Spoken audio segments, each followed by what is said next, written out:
Howdy readers, I'm Jason. This is Chapter and Verse, and today I'm going to do a tag. I am woefully behind on tags. I want to say there are maybe 10 that I've been tagged to do that I haven't gotten around to. So this is the 10 Strange Bookish Facts tag, or maybe 10 Strange Bookish Facts About Me tag. I was tagged to do this by Alex from What Page Are You On? And I think the original video was by Britta Bohler. So I will link both of those versions of this in the description box below. But here's the thing. So I'm not going to do 10 strange bookish facts about me. I'm going to do 25 because months and months and months ago, when I had only had my channel for a little while, I did a 25 bookish facts about me video. And since then, I've been compiling an additional 25 for a video that I was going to do. So when Alex tagged me to do this, I thought, well, I'll just use my 25 as my version of this tag video. So bear with me. It's going to be more than you ever wanted to know about me. And we'll just get right into it. So number one. So I follow the weather in Ystad, Sweden, on my phone. And the reason I do that, so that I can always know what the weather is like where Kurt Wallander is. Number two, I have books on my pillowcases.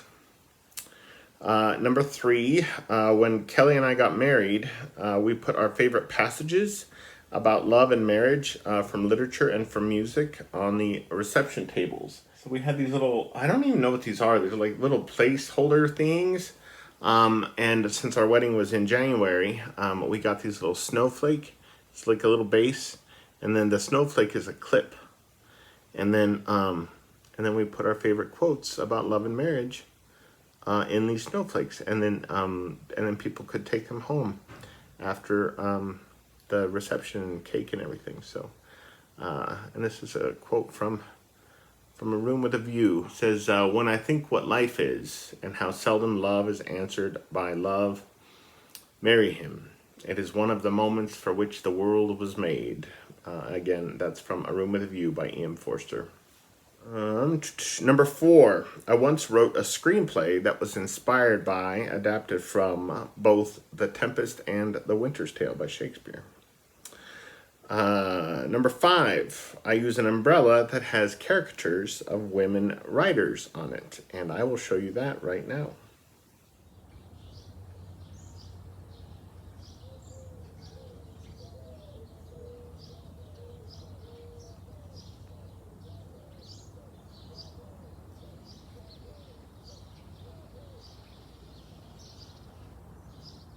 Number six, I once mentioned Annie Dillard's book, Pilgrim at Tinker Creek, by name in a radio commercial that I wrote for a local tree nursery. Number seven, I almost always yawn when readying to read aloud. I also yawn while singing, usually while singing hymns in church. There's just something, it's funny, there's just something about it that just, I don't know, activates my yawn mechanism in my brain. Number eight, my alter ego, Old Blue, who's in my profile picture here on YouTube, is a character from Maurice Sendak's Where the Wild Things Are. Number nine, I never encountered the books of Maurice Sendak as a child that I can remember, which is going to seem very strange to, I'm sure, all of you.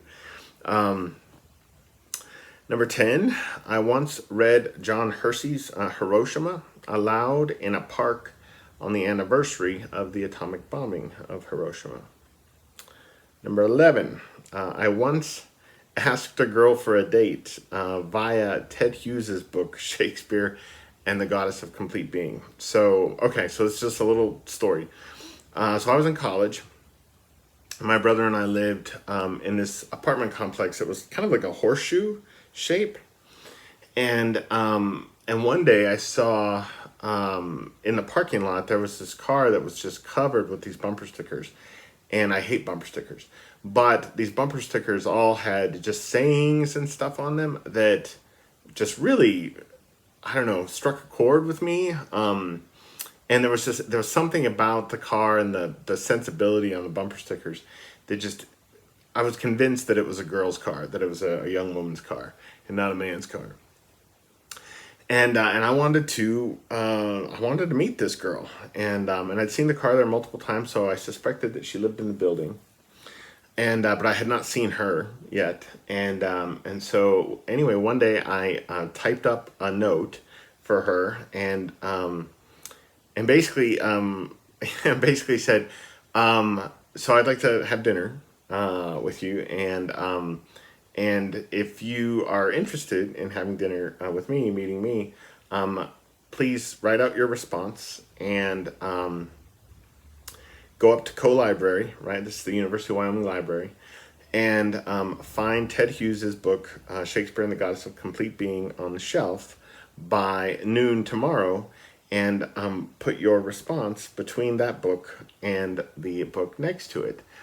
And so the next day at noon, I went up to the library and found the book and looked around. You know, she was probably watching me from somewhere.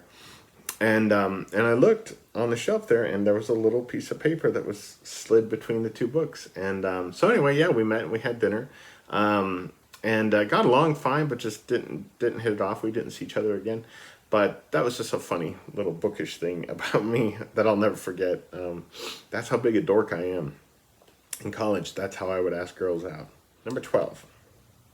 Kelly and I had Sonnet 26 from Elizabeth Barrett Browning's Sonnets from the Portuguese read at our wedding by Kelly's friend Jessica. Number 13. I am mentioned by name in a major book. Actually, twice by name in the book. And that book, so this is the British edition of it. So this is Reading the World, Confessions of a Literary Explorer by Anne Morgan. And I will just read to you a little, just a little snippet of this. 11 years later, when I first started thinking about reading the world, that same old UL paralysis returned to haunt me. I was roughly halfway through a project that involved me spending 2011 reading books by women, when a blogger from a website called Commonwealth Cartographies stopped by my website to add his 2 penworth, or 2 cents to be more precise, he being American. He had a book to recommend by an Australian writer, Tim Winton's Cloud Street. Restraining my inner pedant from pointing out that my blog's name was A Year of Reading Women, which in the great, grand Ron Seal tradition of names meant that I was spending a year reading only women writers, and that there was no point recommending books by men, sheep, goats, or any other sentient beings, as I wouldn't be able to read them for at least another 6 months, by which stage I'd more than likely be up to my eyeballs in a backlog of recommendations from friends, regular visitors, and people who actually bothered to read the name of my blog. I wrote an enthusiastic response saying that I would add the title to my list for the following year. I expected that would be that. Little did she know. Commonwealth Cartographies, I thought, would go jogging off into the virtual sunset, leaving me to tend my reviews of Murdoch, Moran, and Delafield in peace. Not so. Within a few days, he was back. Was I going to do another blog next year? He asked because he was anxious to be privy to my love of Cloud Street, as at the risk of sounding presumptuous, he couldn't imagine anyone not liking it. I was somewhat taken aback. Who was this person trampling all over my delicately cultivated comment section with his great male doorstoppers? And what was this book that he seemed to like so much anyway? If it was so good, how come I had never heard of it before? I kept my reply friendly but non-committal. No, I hadn't thought as far as next year, I wrote. But if I were going to continue, the new blog would have to have some kind of angle. Not for me, the chance choices of the casual book blogger. I needed a goal. The next day, the unusually persistent commenter, or Jason Cooper, as I later came to know him, returned with a concept designed around the idea of my reading Cloud Street. What about tackling books from different countries, he suggested, around the world in 365 days. So there's that, right? Jason is in a book. Let's see. Number 14, I once wrote and printed 30 copies of a poetry chapbook called The Seraphic Body. And this was my little poetry chapbook that I did when I was in junior college. Number 15, the closest I ever got to publication of a poem in a print literary journal or magazine was a stock rejection slip from the New Yorker with a handwritten note on it. Number 16, as a child, one of my favorite songs was The House at Pooh Corner by the Nitty Gritty Dirt Band. Number 17, I had a dream and a plan to direct an outdoor production of Hamlet in Lions Park in Cheyenne when I was in high school. I got as far as casting, meetings with the cast to discuss ideas, and the purchase of brocade fabric for the making of costumes, which my mother was going to do. But as these things will when one is in high school, yeah, the project kind of died, kind of stalled. Number 18, I once broke my hardcover English class anthology across the face of a boy at a bus stop. He had been bullying a young girl that I was good friends with, and he stopped bullying her after I broke that giant book across his cheek. Number 19, one afternoon while in college, I took colored chalk and transcribed poems by Linda Gregg on the sidewalks of the University of Wyoming campus, ruining a pair of cowboy boots in the process, because I was kind of scooting around, and the side of my boot was scooting across the concrete for hours, and almost wore a hole all the way through it. Number 20, I have drank in Ye Olde Cheshire Cheese in London, a cavernous pub that was frequented by Charles Dickens, which was the only reason I went there. Number 21, I once interviewed the science fiction novelist Chris Beckett via email.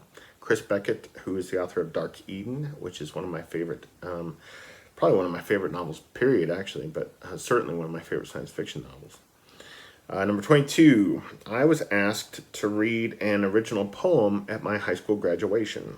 It was called A Meditation on the Ugly Duckling, and that was absolutely terrifying to do, to get up in front of thousands of people and read something I had written. Number 23, if Kelly ever lets me get a second tattoo, it'll be a quote from Flannery O'Connor, and that quote is this: art never responds to the wish to make it democratic. It is not for everybody. It is only for those who are willing to undergo the effort needed to understand it. Number 24, I have had the honor of naming 4 drinks on the menus at Backwards Distilling here in, well, I guess it's in Mills. It's right next door to Casper. But anyway, so it's a circus-themed distillery. Their branding is fabulous. I will try to remember to link their website in the description box below. And yeah, their cocktails are just insanely imaginative, and everything, like I said, everything is circus themed. So the 4 drinks that I named were the Fou Follet and the Ducro, which come from Peter Carey's circus novel, The Unusual Life of Tristan Smith. Benevsky's Beneficent Balm from Katherine Dunn's circus novel, Geek Love. And the Cockney Venus from Nights at the Circus by Angela Carter. So that was cool, seeing those names on a drinks menu. And then the last one, I had a Robinson Crusoe themed word search book taken from me in 3rd grade by my teacher, and she never gave it back. So I don't know that I have 25 more bookish facts about me, so I will link my original 25 bookish facts about me video in the description box below, so you now have 50. I hope I didn't double up on any particular answer, but anyhow, that's that. I'm going to be mowing the lawn today and watching Game of Thrones tonight, and trying to get in as much reading as I can. So I will see you guys again very soon. Adios.